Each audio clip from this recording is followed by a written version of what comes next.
네, 이 시간에는 구원은 여호와께 속하였나이다 라는 제목으로 우리가 함께 은혜를 나누고자 합니다.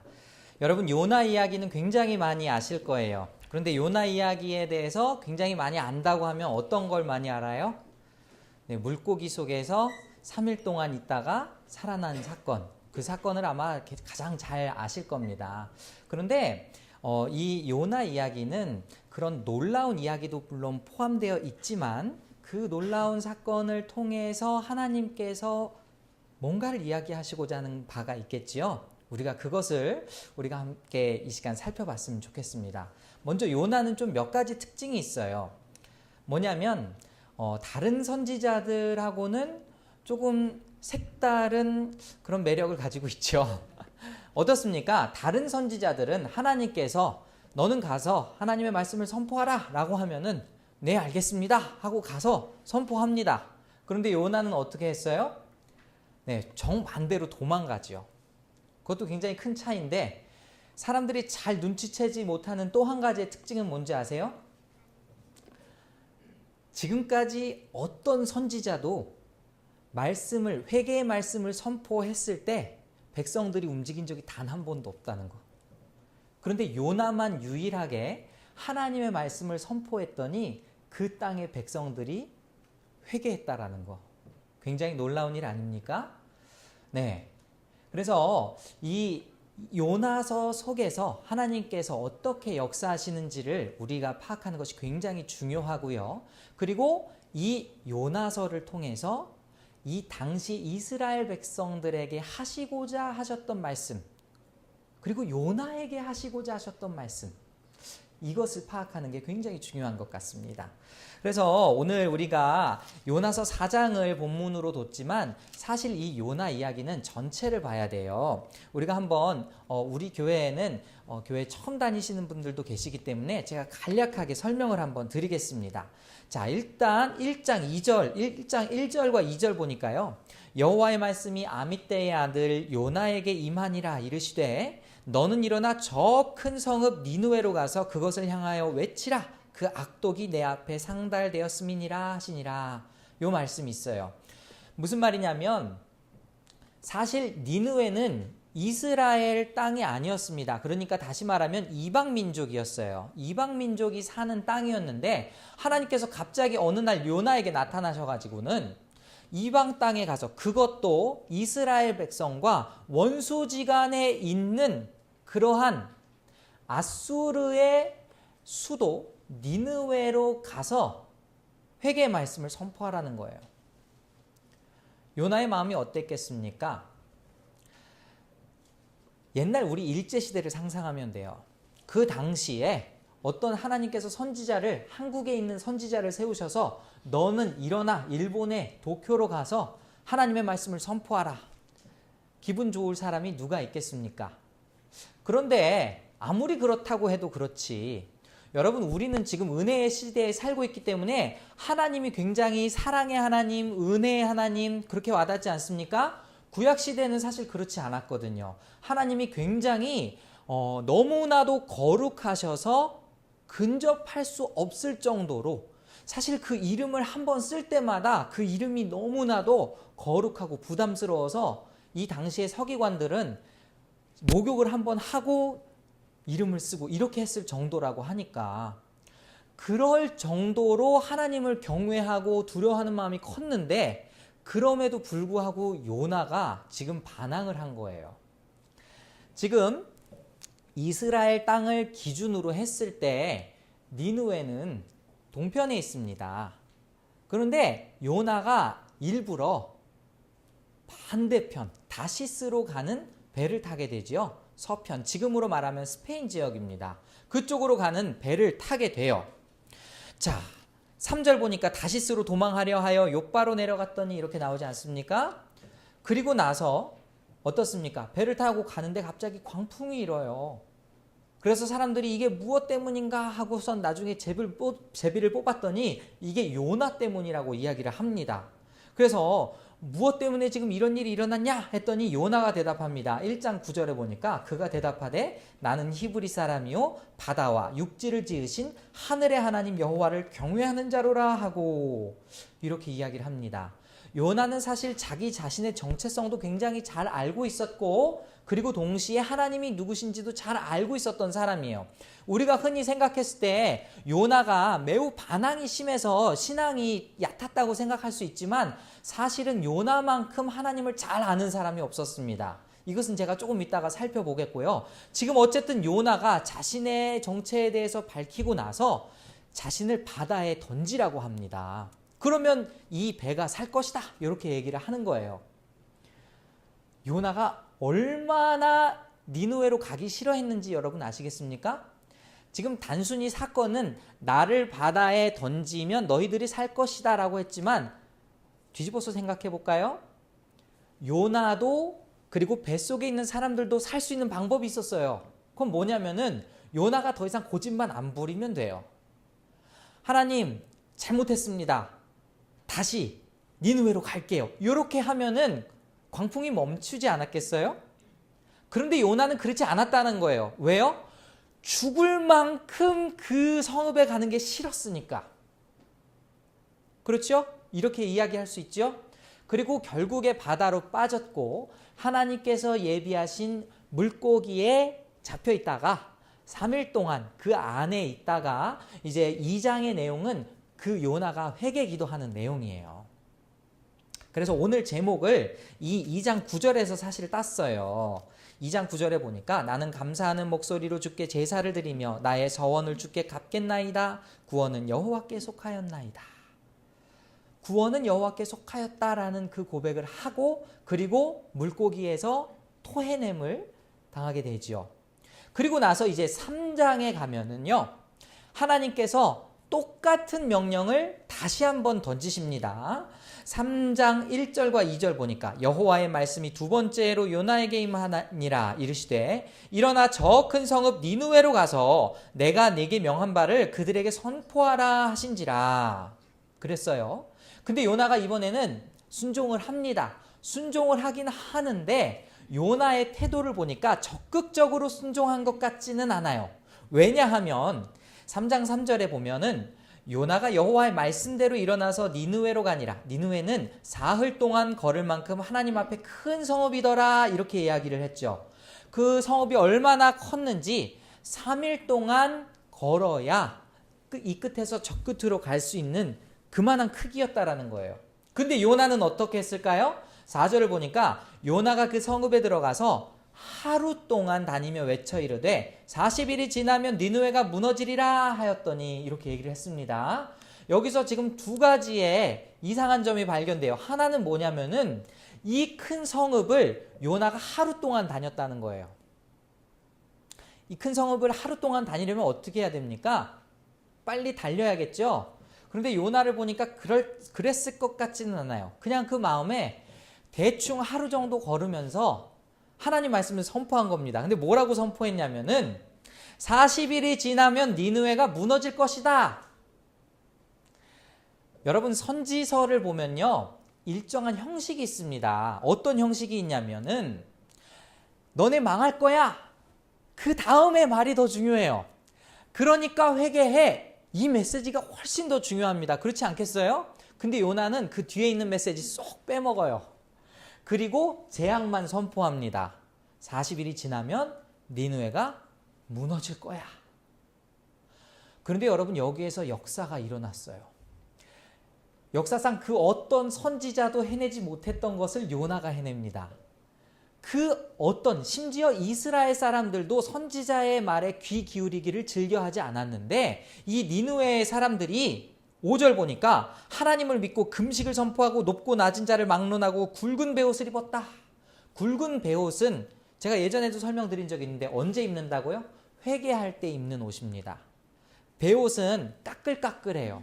굵은 베옷은 사람의 피부에 닿았을 때 굉장히 쓰라리게 만듭니다. 그래서 그 옷을 입을 때마다 그 쓰라림을 느낄 때마다 하나님께 그 고통의 마음으로 회개를 하는 거예요. 그래서 구약 성경에는 회개할 때마다 그 상징, 굵은 베옷을 입었다라는 표현이 나오는 겁니다.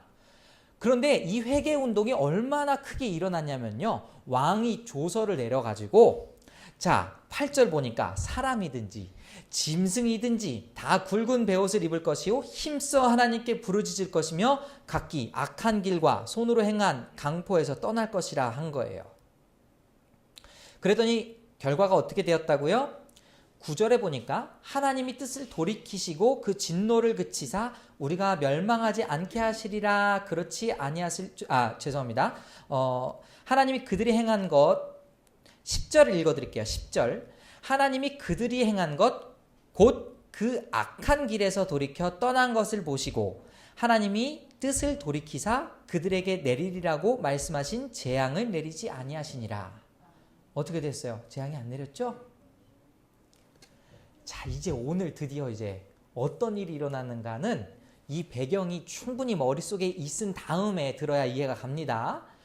1절 이제 드디어 오늘 본문이에요. 4장 1절 보니까 요나가 매우 싫어하고 성냈대요. 방금 읽었던 3장 10절을 보면요. 니느웨가 악한 길에서 돌이켜 떠났다. 이 악한이라는 단어는요. 히브리어로 라라는 단어입니다. 라. 악이라는 단어예요. 라. 근데 10절에 또 라가 한 번 더 등장하는데 하나님이 그들에게 내리리라고 말씀하신 재앙을 내리지 않았다. 재앙도 라입니다. 니느웨의 라가 떠나갔어요. 그렇죠? 근데 요나가 매우 싫어하고 성내며 보면은 원문을 보면 요나가 매우 불쾌하고 싫어하고 성내며가 나와 있어요. 근데 이 불쾌하다라는 단어가 라입니다. 니느웨 성읍에 라가 떠나갔고요. 요나의 마음에 라가 임했어요. 참 아이러니한 일이 벌어졌죠. 게다가 요나는 자기 입장에서 봤을 때 거짓말쟁이가 됐습니다. 왜요? 40일 뒤에 이 성읍이 망할 거라고 얘기했는데 망하지 않았잖아요. 거짓말쟁이가 됐어요. 거짓 선지자가 됐어요. 그러면서 이제 여호와 앞에 원망하면서 기도합니다. 2절 보니까 여호와여 내가 고국에 있을 때 이러하겠다고 말씀하지 아니하였나이까. 이 말씀을 우리가 비춰서 생각해 보면 사실 요나가 다시스로 떠나기 전에 하나님께 투정을 부렸었을 것이라는 암시가 들어있는 거죠. 성경에 나와 있지 않지만 지금 요나는 뭐래요? 내가 그래서 말하지 않았습니까 하나님? 가기 싫다고 얘기했던 것 같아요. 그런데 왜 가기 싫었냐? 요나는 하나님의 성품을 너무 잘 알고 있었기 때문이에요. 2절 후반절 보니까 주께서는 의로우시며 자비로우시며 노하기를 더디하시며 인애가 크시사 뜻을 돌이켜 재앙을 내리지 아니하시는 하나님이신 줄을 내가 알았음이니이다. 지금 여기에 드러나 있는 하나님의 성품은 신명기에 그대로 나와 있는 하나님의 성품입니다. 그만큼 요나는 이 여호와의 율법에 대해서 굉장히 정통한 사람이었어요. 그리고 하나님이 인자가 풍성하신 하나님이라는 것을 알았기 때문에 니느웨 성읍이 하나님 앞에 회개했을 때 그들을 용서해 주실 분이라는 것도 알고 있었어요. 요나는 그게 너무 싫었던 거예요. 그래서 3절에 뭐라고 합니까? 이제 내 생명을 거두어 주소서. 사는 것보다 죽는 것이 내게 나음이니이다. 아니 뭐가 그렇게 억울해서 또 죽으려고 하는 걸까요? 1장에서도 죽으려고 했는데 이번에서 또 죽으려고 하는 거예요. 자기가 사는 것보다 살고 니느웨가 구원받는 걸 구경하는 것보다 차라리 죽는 게 더 낫습니다. 요나는 자기 의에 가득한 사람이었어요. 굉장히 자기가 생각했을 때 너무 의로운 사람이었습니다. 나는 그 불의를 볼 수 없습니다. 이거였어요. 하나님 정말 너무하십니다. 어떻게 저렇게 악독한 민족 니느웨 백성들을 용서하실 수 있습니까? 난 그거 눈 뜨고 절대 못 봐요. 차라리 나를 죽여주십시오. 이렇게 기도하는 거예요.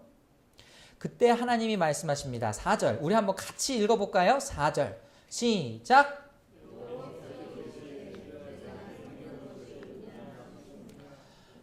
여러분 어떤 마음으로 읽으셨습니까? 화내면서 읽으셨어요? 아니면 부드럽게 읽으셨어요? 우리가 지금 이 당시 상황을 생각해 보면은 하나님이 마치 화를 내는 것 같지만 잘 생각해 보면은 하나님이 굉장히 부드럽게 말씀하셨을 것 같아요. 왜냐하면 지금까지 하나님 한마디도 안 하셨거든요. 요나가 도망갈 때도 뭐라고 하시지 않으셨고, 그죠? 대충 복음을 전할 때도 뭐라고 하지 않으셨어요. 지금 여기 하나님은 정말 부드럽게 요나를 설득시키는 작업을 시작하십니다. 네가 성내는 것이 옳으냐? 조금 더 부드럽게 얘기해 볼까요? 네가 그렇게 화내는 게 옳을까? 이렇게 물어보시는 거예요. 근데 요나가 도망갑니다. 성읍에 나가서 그 성읍 동쪽에 앉아 거기서 자기를 위하여 초막을 짓고 그 성읍에 무슨 일이 일어났는가를 보려고 그 그늘 아래 앉았더라. 왜 요나가 이 성읍 바깥에 앉아서 그 성읍을 지켜봤는지 이유는 나오지 않았지만 아마도 요나는 기대했을 것 같습니다. 어떤 걸 기대했을까요? 그래도 하나님이, 그죠? 예, 하늘에서 불을 내려서 멸망시키지 않을까, 좀 이런 기대를 했을 것 같아요. 그런데 6절을 보면요, 하나님께서는 계속해서 요나의 마음을 움직이는 작업을 하십니다.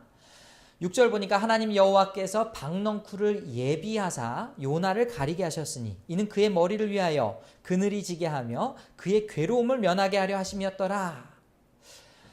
이 요나서에 보면요, 하나님께서 예비하신 게 4가지가 나옵니다.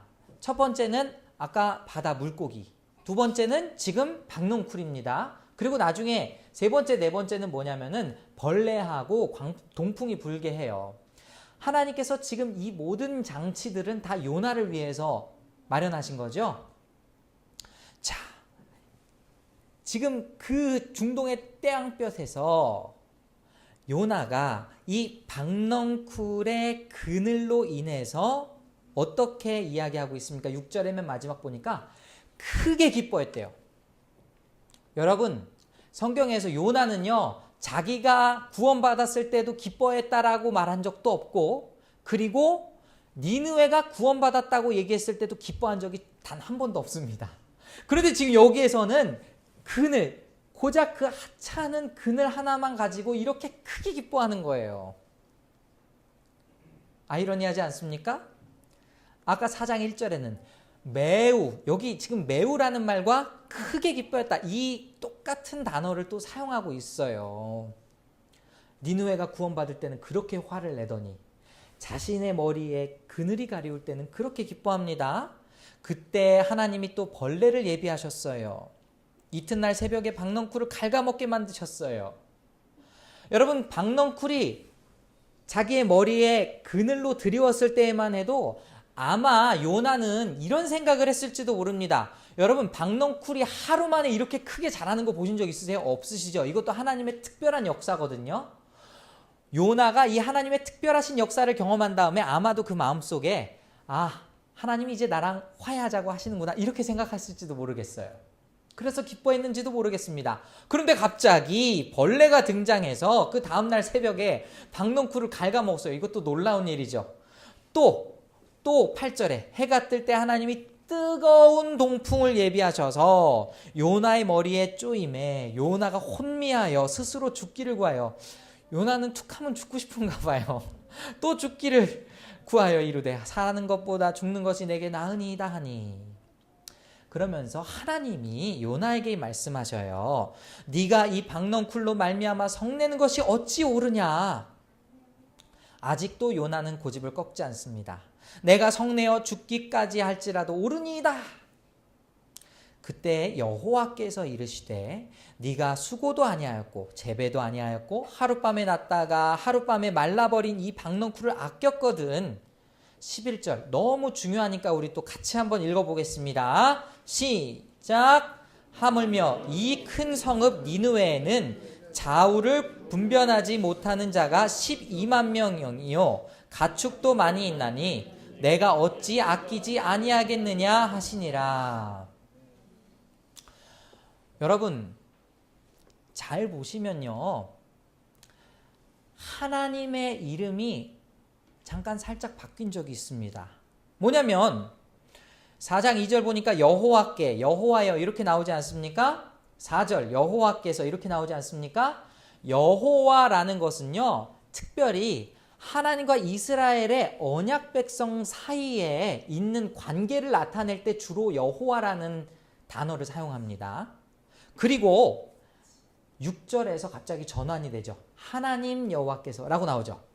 그죠? 7절 하나님, 8절 하나님, 9절 하나님 이렇게 나오지요. 왜 하나님으로 바뀌었을까요? 하나님은 히브리어로 엘로힘입니다. 근데 이 엘로힘은 뭐냐면은 천지 만물을 창조하신 하나님이에요. 이 천지 만물을 다스리고 주관하시는 하나님, 즉 다시 말하면 니느웨 땅도 다스리시고 주관하시는 그 하나님을 이야기하고 있는 겁니다. 지금 요나가 화를 냈어요. 그랬더니 여호와께서 10절 그 언약의 하나님 여호와께서 설득을 하시는 겁니다. 너는 지금 잠깐 피었다 진 이 박넝쿨을 아꼈지만 하물며 내가 생각했을 때에 이 큰 성읍 니느웨, 여러분 1장에서 큰 성읍 니느웨는요 말 그대로 물리적으로 큰 성읍을 가리켰지만 이제 여기에서 말하는 큰 성읍은 하나님 앞에 너무나 큰, 다시 말하면 소중한 성읍 니느웨입니다. 이 니느웨는 좌우를 분별하지 못하는 자가 12만 명이고 가축도 많이 있는데 내가 어찌 아끼지 않겠냐? 아낀다라는 단어는요, 그것을 위하여 눈물을 흘리다라는 의미를 가지고 있어요. 그만큼 그 마음에 아끼는 마음이 있는 거예요. 너가 박넝쿨을 그만큼 아꼈지 하물며 나는 저 좌우를 분별하지 못하는 12만여 명이나 되는 사람들을 내가 얼마나 아끼고 있겠니? 이 말씀 하시는 거예요. 그리고 요나서는 이렇게 끝납니다. 그 이후에 요나가 어떻게 했다라는 얘기도 없고, 사실 역사적으로 보면 결국에 이 니느웨는 망해요. 150년 뒤에.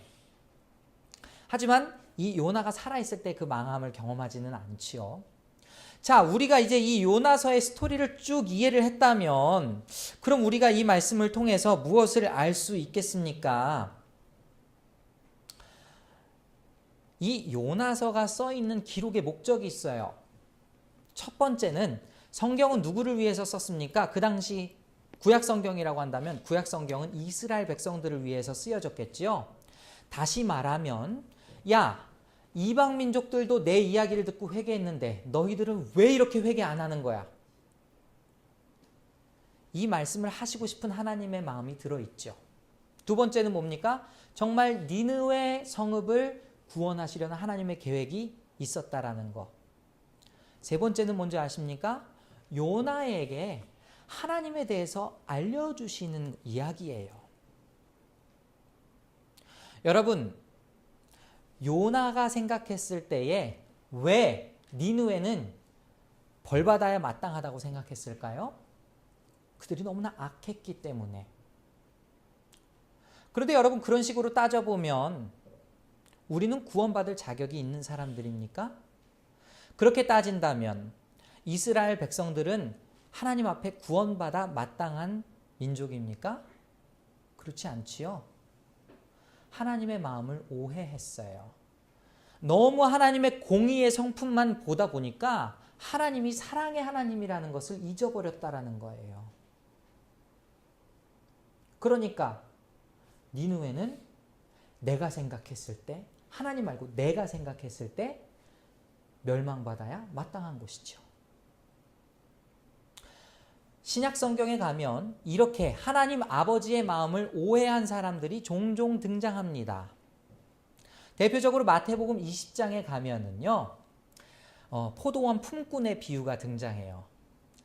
자, 포도원 주인이 품꾼에게 한 데나리온을 약속하고 그리고 품꾼을 부릅니다. 근데 언제 부르냐면 지금 시간으로 따지면 오전 9시, 12시, 3시, 5시에 불러요. 그리고 6시 땡 하고 끝났을 때에 모든 사람에게 그 삭스를 똑같이 나누어 줍니다. 그랬더니 누가 제일 화를 내요? 가장 먼저 온 사람들이 화를 내는 거예요. 아니, 나는 이만큼 열심히 일했는데 고작 1시간밖에 일하지 않은 사람들에게도 똑같이 대우를 한단 말입니까? 이것은 정말 부당한 일이죠. 여러분이 생각해도 정말 부당하죠? 여러분 10시간 일하고 10,000원 받는 거하고 1시간 일하는 거하고 10,000원 받는다고 생각을 해보십시오. 부당하게 느껴지죠? 그런데 그 이야기의 핵심은 그게 아니라는 거예요. 하나님의 마음이 어디에 있는가라는 거예요. 나는 너와 한 삭슬, 한 데나리온을 약속하지 않았냐? 나중에 온 사람에게도 똑같이 주는 것이 내 뜻이다. 내 선한 뜻을 모르고 어찌 너는 나를 악하다고 하느냐? 9시에 온 사람은 하나님, 그 주인의 마음을 오해했지요. 놀고 자빠져서 아무것도 할 수 없었던 무기력한 자기였음에도 불구하고 9시에 불러주었던 그 은혜를 까먹었지요. 그렇지 않습니까? 또 성경에 등장하는 유명한 비유, 돌아온 탕자 아시죠? 그런데요, 이것도 제목이 조금 이상합니다. 돌아온 탕자 하면은 둘째 아들이 정말 탕자의 생활을 하다 돌아왔다라고 생각하기 쉽지만 사실은 잃어버린 두 아들의 비유이죠. 둘째 아들은 말 그대로 재산을 가지고 탕진해서 나중에 돌아오게 되었습니다. 탕자 맞아요. 그런데 첫째 아들 역시 아버지 입장에서는 잃은 아들이나 다름없었어요. 왜인 줄 아십니까? 이 아들은 항상 아버지와 같이 있었어요. 아버지와 매일매일 교제를 했지만 아버지의 마음을 오해하고 있었어요. 아버지가 어떤 아버지인지 잘 모르고 있었다라는 말입니다. 그래서 둘째가 왔을 때 잔치를 베풀어 주니까 화가 나는 거예요. 아니, 아버지 어떻게 그럴 수 있습니까?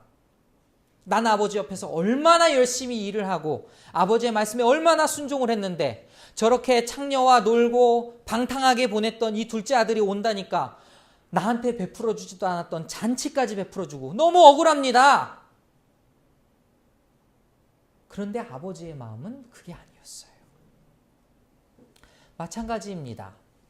지금 이 요나서에서 하나님 아버지의 마음이 어떤지를 지금 요나에게 가르쳐주고 계신 거예요. 뭘 통해서? 박넝쿨을 통해서. 현대식으로 한번 얘기를 해볼까요? 너는 너네 집에서 기르는 화초를 그렇게 사랑하지? 하물며 나는 지금도 나를 알지 못하고 죽어가는 저 사람들을 얼마나 아끼겠냐, 이렇게 말씀하시는 거예요. 그게 하나님 아버지의 마음이라는 것입니다. 근데 지금 요나가 왜 잃어버렸어요? 자기 의 때문에 잃어버렸어요. 자기가 너무나도 구원받기에 합당한 사람이라고 생각하니까 다른 사람을 정죄하기 시작하죠. 다른 사람 비방하기 시작하죠. 쟤는 구원받으면 안 되라고 얘기하는 거죠. 말은 그렇게 안 하지만 지금 자신의 행동이 그걸 보여주고 있는 것이잖아요. 그렇지 않습니까? 여러분은 하나님이 전능하시다라는 것을 믿으십니까? 그 하나님이 전능하심으로 뭘 해주셨으면 좋겠어요. 하나님 전능하십니다. 뭐든지 다 할 수 있으십니다. 믿으시죠? 그것이 우리의 교리이고 그것이 우리의 신앙이에요. 그런데 사람들은 이 전능하신 능력으로 빨리 악인을 없애주시기를 바라요.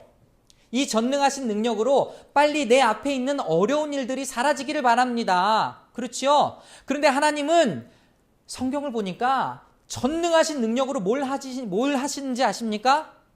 끝까지 참아주세요. 그 전능하신 능력으로 끝까지 사랑해 주시고 계시다라는 겁니다. 여러분, 끝까지 참는 거 가능합니까? 끝까지 사랑하는 거 쉬워요? 아니에요. 하나님이 그 전능하신 능력으로 우리를 끝까지 참아주시고 용서해주시고 사랑해주셨기 때문에 우리가 구원함을 받을 수 있었던 것이죠. 지금 이 말씀 속에서 하나님은 그 전능하신 능력으로 니느웨를 벌하신 게 아니라 니느웨를 구원해 주셨습니다. 우리는 가끔 가다가 그 하나님의 전능하신 능력을 내 이기적인 목적에 써주시기를 바랄 때가 너무 많다라는 것이죠. 하지만 하나님은 그 전능하신 능력으로 우리를 용서하셨고 결정적으로 누구도 흉내낼 수 없는, 이방의 어떤 신도 흉내낼 수 없는 자기의 독생자 예수 그리스도를 이 땅에 보내셔서 우리를 용서해 주셨습니다. 하나님의 전능하신 능력으로 예수 그리스도를 다시 살리셨고 보좌 우편에 앉으셨고 하나님의 전능하신 능력으로 우리의 모든 죄를 사해 주셨습니다. 그것이 복음의 능력이지요. 그것이 진짜 전능하신 하나님을 이해한 것이지요. 여러분, 사는 게 공평하다고 생각하십니까? 하나님 공평하세요? 솔직히 말해보세요. 네? 공평하신 하나님이 이 찬양하다 보니까 우리가 착각을 하는데 하나님 공평하지 않아요. 부잣집에서 태어난 아들하고 정말 쓰레기 더미에서 자라난 정말 필리핀에 가면 정말 그런 친구들이 있어요. 쓰레기 속에서 자라서 쓰레기 속에서 같이 살다가 쓰레기처럼 사라집니다. 그 당시 선교사님이 저한테 해주신 말씀이었어요. 그런데 공평하다고 얘기할 수 있어요? 하나님 외적으로 봤을 때 절대 공평하지 않아요. 그런데 뭐가 공평한지 아십니까? 하나님은 구원에 있어서 공평하시다라는 거예요. 그렇기 때문에 우리는 하나님이 공평하다라고 찬양을 하는 겁니다. 하나님이 왜 공평하세요? 나 같은 죄인도 살리셨고 다른 죄인도 살리셨고 구원에 이르는 똑같은 문을 예수 그리스도라는 그 이름 아래에 그 이름을 믿기만 하면 구원을 얻게 하는 능력을 모두에게 공평하게 나눠주셨다라는 겁니다. 이제 공평하십니까 하나님이? 구원에 있어서 하나님은 공평하시다는 거예요. 그렇다면 이방 민족에게 똑같은 공평한 구원을 베푸시는데 하나님이 우리에게 먼저 물어보셔야 되겠습니까? 천지 만물을 창조하신 하나님이 야, 나 쟤네 멸망해도 될까? 나 쟤네 좀 구원해도 될까? 이렇게 물어보시겠어요? 하나님 그런 분이 아니라는 거예요. 그래서 하나님은 사랑의 하나님이신 겁니다. 그래서 하나님은 우리의 하나님이신 거예요. 오늘 이 시간 이 말씀을 함께 정리하면서 다시 한번 생각해 보셨으면 좋겠습니다.